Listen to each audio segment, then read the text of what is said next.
Ever wondered about the differences between a Gen 2 or Gen 3 Starlink and a Starlink Mini?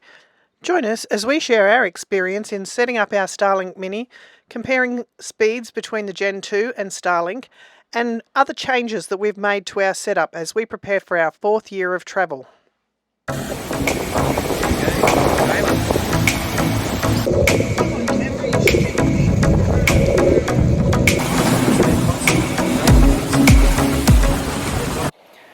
So we've decided not to take our porta boat anymore, partly from a weight perspective and partly because it takes a while to set up and it's a bit of a pain in the butt setting it up, isn't it? We're going to try something different.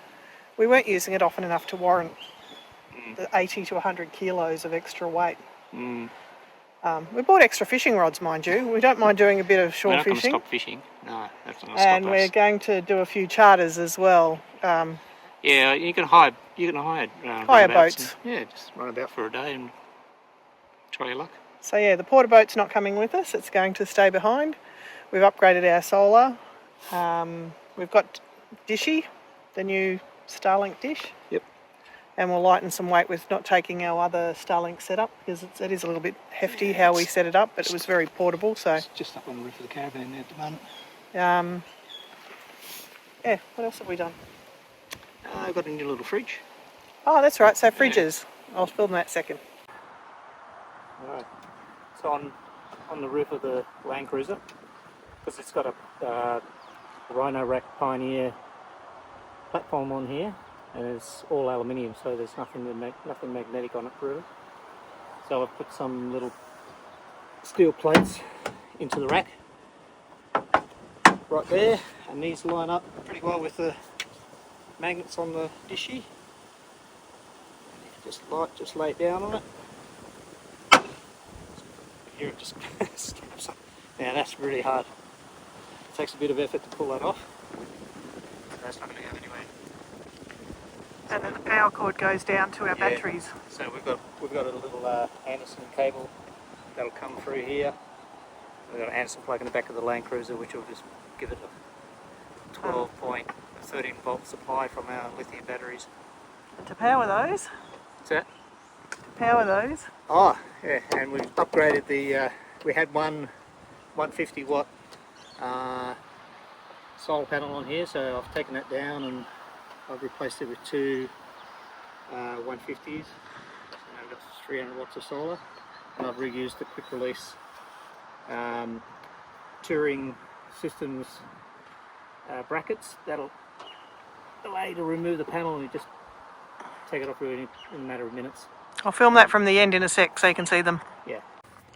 We used to carry around, our first 2 years, we carried around an Evercool Glacier 75 litre dual zone fridge. And we found that lots of stuff got buried in the fridge and the freezer, and we were tossing stuff out all the time, weren't we? Yep. The only time it was really handy was going up to Cape York and across the Gibb. So this year we got a King's fridge that's supposed to freeze, but I can't say it's very good at that. It's a drinks fridge. Yeah, it's basically a refrigerator. So we're just going to use this as a drinks fridge and maybe a few salad items for when we're away from the van for lunch bits and pieces. Yep. So it's currently running at about 3 degrees. Yeah, it holds over, 0 to 5 okay. Yeah. But we've found it very unreliable freezing. I think at a pinch during winter it might freeze over. Yeah, but once it's warm. Not going to do much other than stay as a good fridge. We've got one of these little box lunch warmers, and it's a cheap as. It was only $50. We bought this years ago. Yeah, we did, and we find for sausage rolls and pies and all that sort of stuff. Pies, little enchilada things you can do. It takes a while, but you chuck stuff in there in the morning, and at lunchtime you've got lunch. So the handle broke off, so I've had to put a little handle on there, little latch. And behind that we've got our fishing gear and some charging area for our electronic stuff. That's it. And the other addition to this fridge situation, because we do like having a freezer, we've got a little freezer and put it in the back there. And this keeps the weight forward of the rear axle as well. So that's currently at -15, which is very cold, and it keeps things... We've been using this for about a month now. Yeah. It's been in the annex where it got warm as well. That's working really well. And we're running it purely as a freezer for super dupers. Super dupers, meat and whatnot. Ice creams. And how many litres was it? It was 20 litre. 20 litre. And it's a dune from Anaconda. That's really good. And it's actually held temperature really well. I like it because it's a chest freezer, so when you open it up, the cold air doesn't come rushing out, so it sort of stays in there, and it doesn't have to work as hard to maintain. And it's small enough that if we want to put it in the annex, we can take it out of the car, and it's easy enough to carry and put on a 12-volt supply that we've got in the annex. Yeah. So easier having one fridge, one freezer for us with how we travel, rather than one big fridge freezer that we get loose stuff in. Yep. This is our Gen 2 Starlink and the way that we've been carrying it around for the last couple of years. But we've just changed over to a little stinky. To that one. We're about to open her up and see if she's going to work.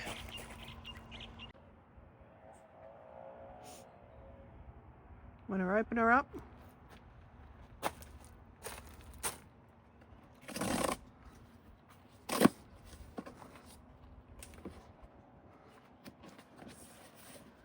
Much more compact to take around. I'm just hoping it performs as well as the Gen 2 does. Yeah,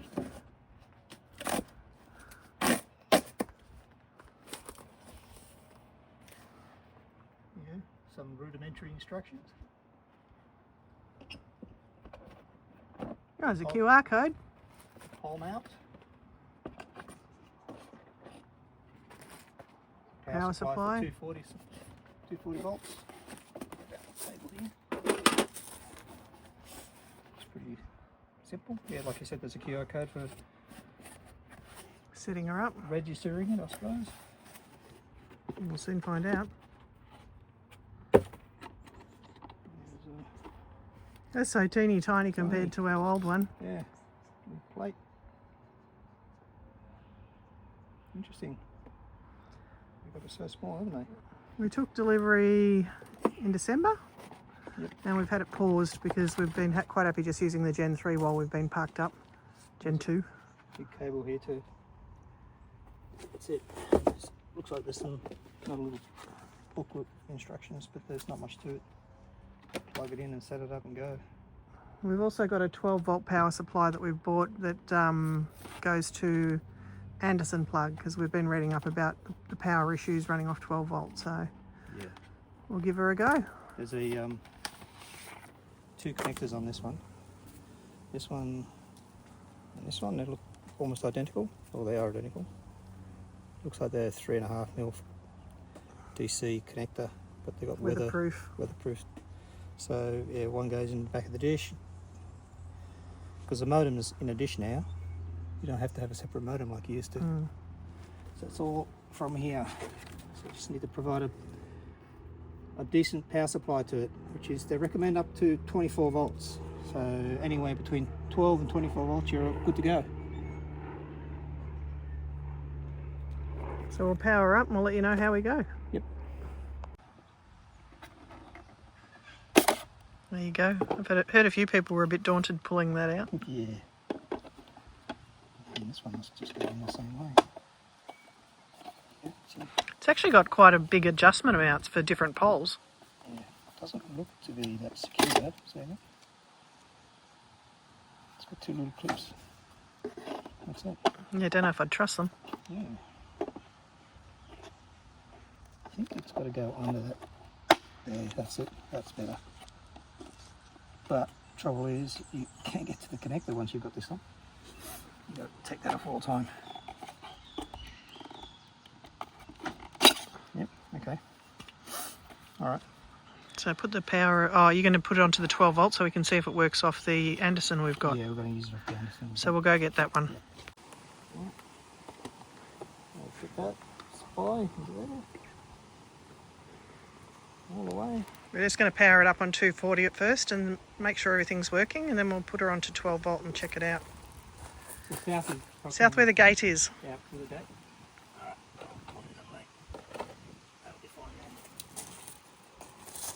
Okie dokie. It's in the back of the car on the roof. We'll use this one. So it's an Anderson to a weatherproofed 3.5mm DC connector. And that one's a 3 metre cable. Yeah.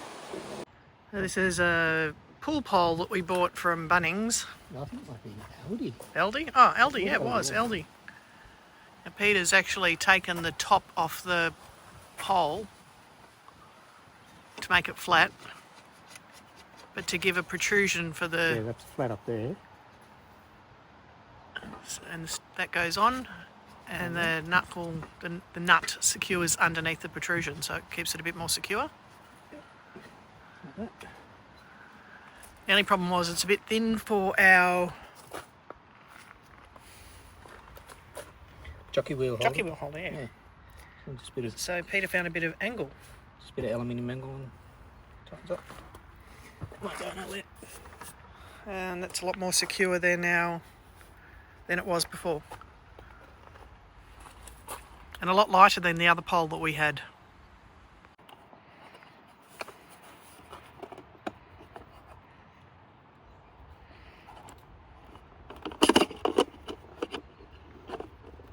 It's supposed to snap in. Hang on. Snap in. This cable's in the way. Come on.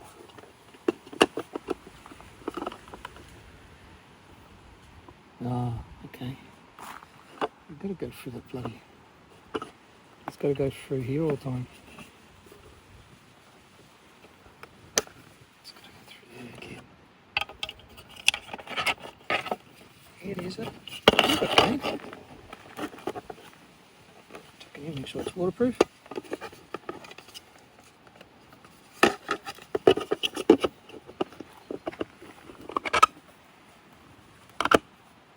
That's it.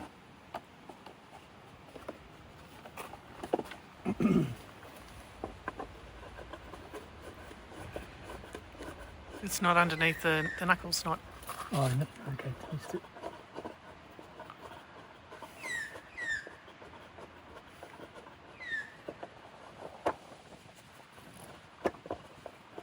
Okay. There we go, that's better.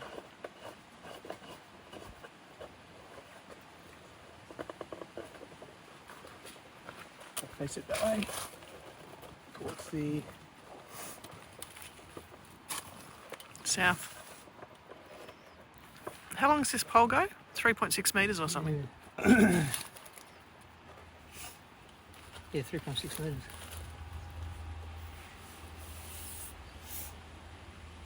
So you just undo that.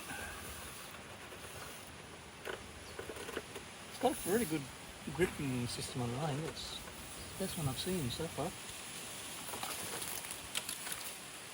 We'll leave it up there for a little while and do another speed test. Yeah. See how if the trees are going to affect it. Because it's going to give you an idea of the site. There's the trees.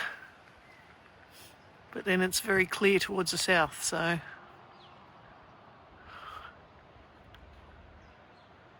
We'll see how she goes. Mounting Starlink in the Dishy mount.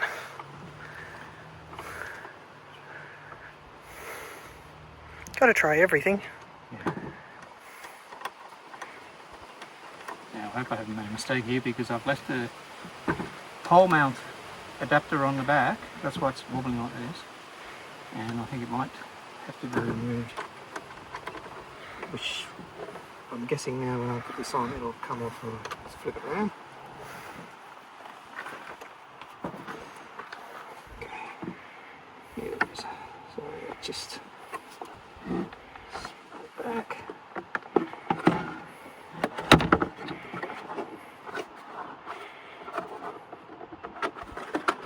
Yep, it's okay.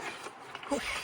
Oh, good. Comes off all Comes up mounted. easy. Yeah, so when we don't want it up on the roof of the caravan or the tent, we gotta we can put this back on there and mount it on the pole. Yeah, historically, even with the other Gen 2 one, we haven't had it up on the pole that often. No. Okay, cool. And just double check all these fasteners. So these little brackets here just hold it down onto the actual Dishy mount. So Just make sure they're nipped in tight. Don't want them coming off. Bracket cost almost as much as the dish. Did almost, didn't it? Well, it's well made. It's all it's 3D printed. And we've read that you don't have to remove from the roof, from where we're putting it, even on rough roads and dirt roads. It holds on in corrugations, so I'm hoping all that's true. So too. All right. And the feet are rubberised around magnets, so they don't tend to scratch. First. So 3 metres of cable should be heaps. I've already checked it out. And lots of it. So about there.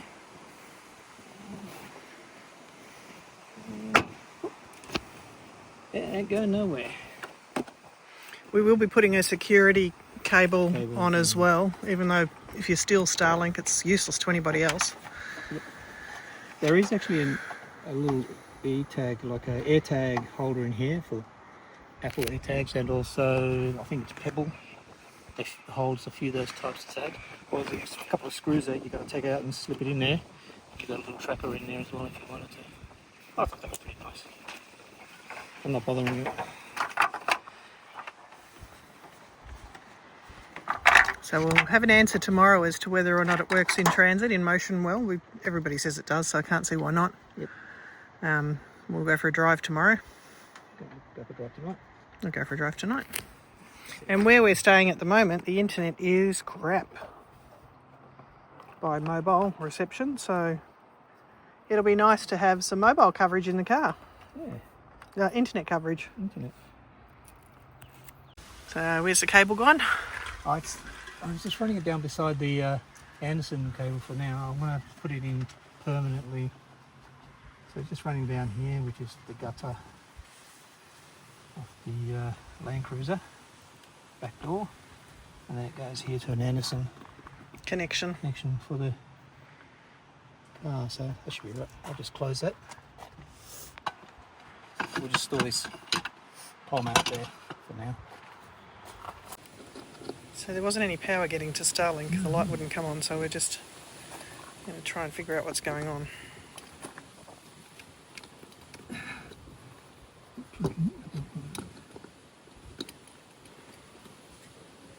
Coming on.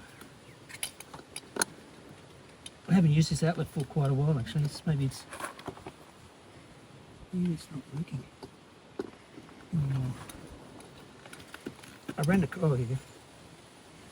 Okay, can you see that when I turn the ignition on, that comes on there? So I'm hoping it's not connected just to the car battery. To the main battery.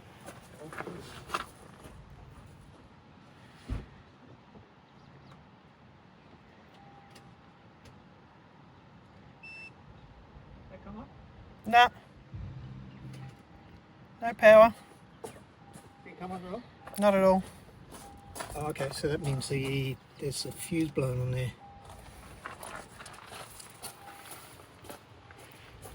This shows you, not everything goes according to plan. Haven't used it for a while. I think what I did was I ran the compressor off it. The double thumper thing, and I might have popped the fuse on it because they're very Power hungry. And yeah, so I think I might have popped the fuse on it. I've got to figure, there's a fuse board in here. I've got to get to it.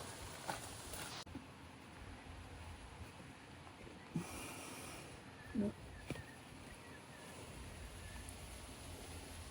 30 amp. Yeah, I think that's blown. Yeah, that's blown. That'll be it. 30 amp fuse on the Anderson's blown. So fuses for the back of the car are in under here, underneath this storage platform that we built. Okay, so there's a 30 amp fuse replacement.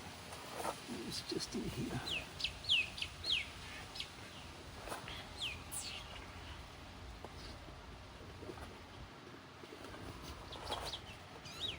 Just got to get my hand into the right position. Sort of. I think that's got it. Yep. Yep. Beautiful. So we should have power at the back. Should have power there. That's good now. Anything? 13.25 volts. Yeah, awesome. Alright, so that's what it was. Cool. When So you now look at the fuse board, there's a little, if there's an LED that's illuminated on it, means that there's a fuse blown in it. cool. Yeah, that's the one that's replaced. So now we can actually read it and see how much it draws. Yeah, that's the Starlink on there now. Where is it now? It's 2.6. It's drawing 2.7 amps? 2.7 amps. There you go. 2. As it's powering up. Yeah, 2.7 amps. We'll see what it does when it's running normally. It's my little power checker. Yeah, very handy to have in your kit, isn't it? I use We've it used for- it quite a few times. Yeah, I've got two. I've got one on the fridges at the moment. Because we've got that fridge there, and yeah, as I showed you before, the little freezer there. So if you haven't seen our setup before, we removed our back seats, and that was 60 kilos worth. This is a GX, so it only had 2 rows of seats. We built this platform. Underneath is storage of camping gear on this side that we don't use very often, but occasionally when we're away from the caravan. And on the other side is where Peter stores a lot of the tools. We used to have them in the drawers, but the tools weigh a lot, so we wanted to get them in front of the rear axle. So that's where the tools go. Bit of a pain to get them out when we need them, but we don't need them that often, so not a problem. Then Bon goes up there. It's not normally that much of a mess in the middle, it's just because we're reorganising stuff. So the car's parked just there, probably 2 metres from the caravan. Standing right beside the car, I got 167 megabits per second on the speed test, and then coming into the caravan I got the same. Car's usually parked near the van, so it'll probably be staying on the van more often than not. When we first got Starlink Mini up and running, we decided to do a side-by-side comparison speed test. Both were equal distance from me, and both modems were with the dishes outside of the van. The Gen 2 was marginally faster constantly over the next week, but never enough that we'd consider taking that on the road moving forward. Starlink Mini has stayed on the roof of the car since recommencing travel. We've experienced dropouts on heavily treed roads, as well as where multiple bridges and tunnels were through close to Melbourne. We received a call from a friend using his motorcycle Bluetooth setup while we were in a mobile dropout area, and had no issues with the call at all. We've received calls up to 70 metres away from the car with no mobile service.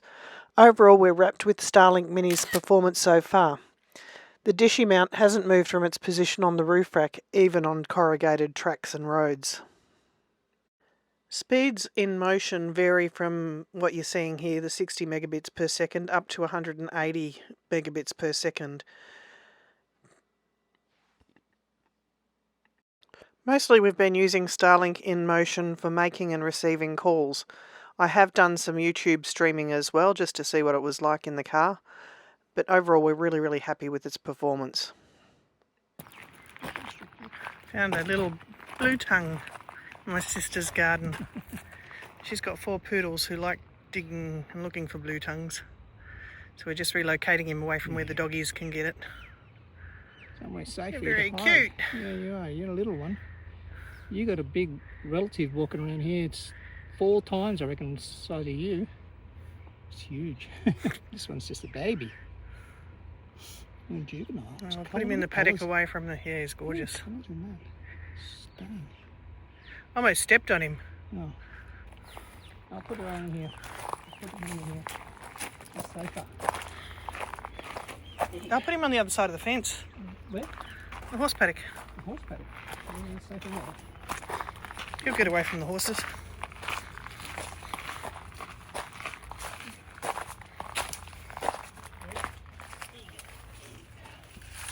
There he goes.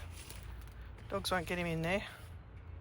After 6 months parked up, we're getting ready to head off.